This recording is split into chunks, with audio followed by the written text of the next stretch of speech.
Let's do some drywall.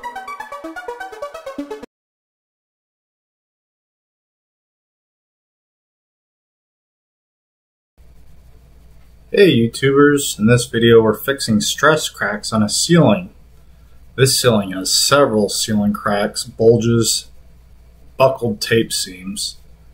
Your first step on this is always dig out your old tape seams whenever possible. I'm using a 6-inch knife.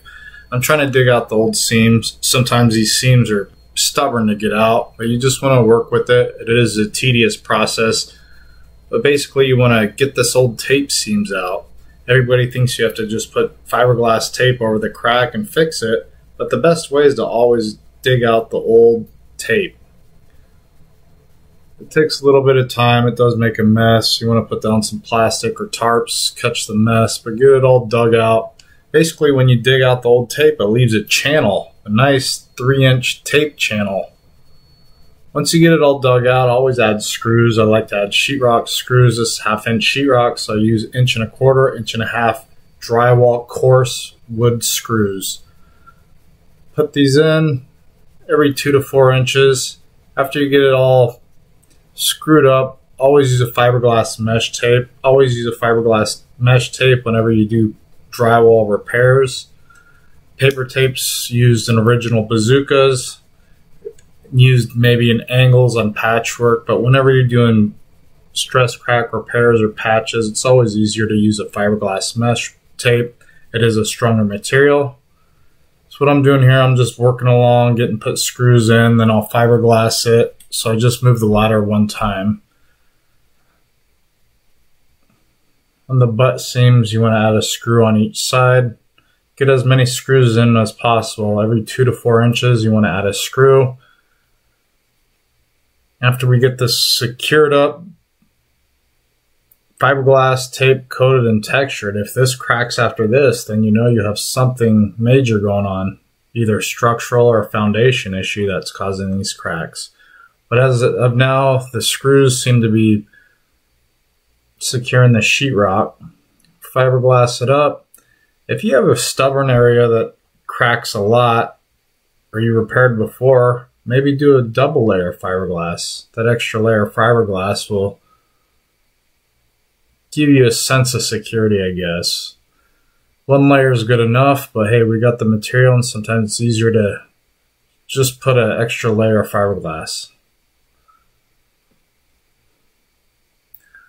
This is a tedious process, up and down ladders, but this is what it takes to get these cracks. Basically, when you dig out the tape, you can see the layout of the actual sheetrock. Scrape the areas, any loose stuff, you want to get all the loose stuff out of there. And just basically, the fiberglass fits right in the channel that you dug out. As you can see on this, it fits right in the channel. Make sure it's pressed down nicely so it doesn't fall down. There's a tough to reach area, there's fiberglass, and as you can see, it just goes right in the channel. I'm using a 5-minute quick set mud. You can also use a 20-minute, 40-minute, 90-minute. If you're not comfortable using hot muds, of course use a joint compound. If you do use a joint compound, you have to let the first coat dry overnight, then sand it, then do a second coat. So with the quick set mud process is what I'm doing here. 5-minute mud, I only mix half a pan or so, so I just want to get the material on. Since I dug out the channels, the mud fills in the channel, so I'm not putting a big old hump on the wall. Everybody thinks you just put the mud on heavy. You don't want to put the mud on too heavy because you don't want a big hump on your ceiling. So it's easier just to fill in these grooves, the channel that I created by digging out the old tape seams. This is the easiest way to mud. So now I'm not having to feather out big, large areas on my ceiling because the channel fills in the mud.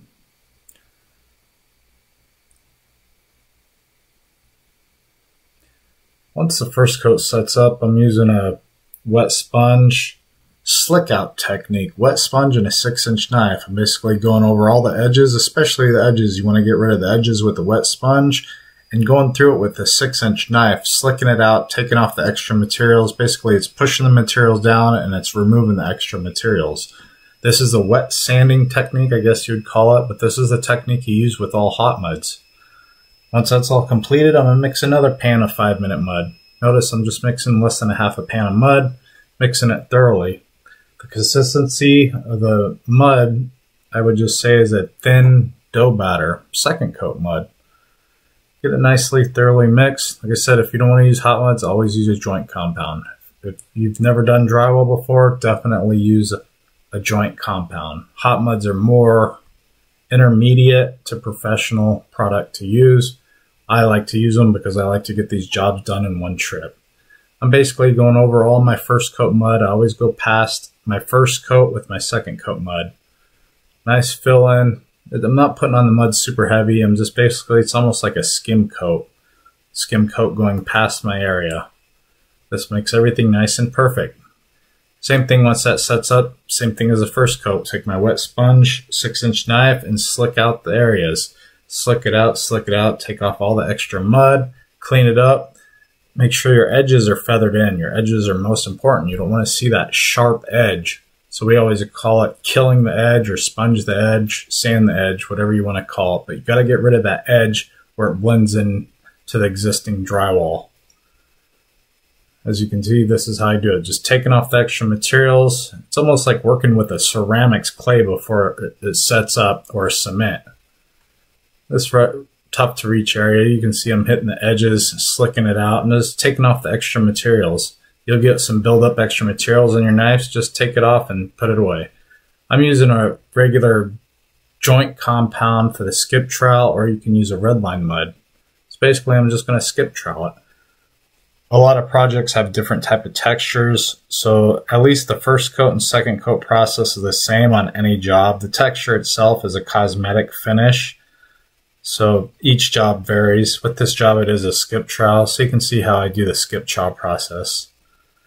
I have several videos about skip troweling on my playlist, so you can find them. And it's a cool texture to learn how to use. Once you know how to use it, you can be very efficient with it. I like using this kind of texture because it's not messy. I don't have to put plastic up and spray and pull out a spray rig. So it's a hand-done texture, and it's in most of the newer homes that are 10, 20, even 30 years old.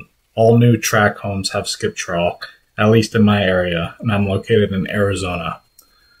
The skip trowel, I just move along. A lot of guys like to use big texture knives, like an 18 or 22-inch skip trowel knives.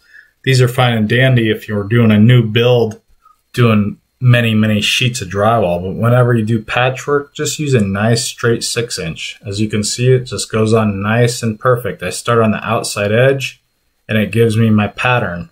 And then I take the pattern into the actual repair, and I always feather it out a few inches to a foot or so past my repair work, so it blends in. But this is a skip trowel. There's many different types of skip trowels. There's heavy skip trowels, light skip trowels, multi-directional skip trowels, up and down, side to side. So you just got to see what you're matching and follow that. As you can see, skip trowel, it's pretty efficient. I can use a bigger knife, but like I said, with this 6-inch straight knife, it's easier to match, especially if you don't know how to do drywall, or if you only done drywall a handful of times. Always stick with your 6-inch knife. 6-inch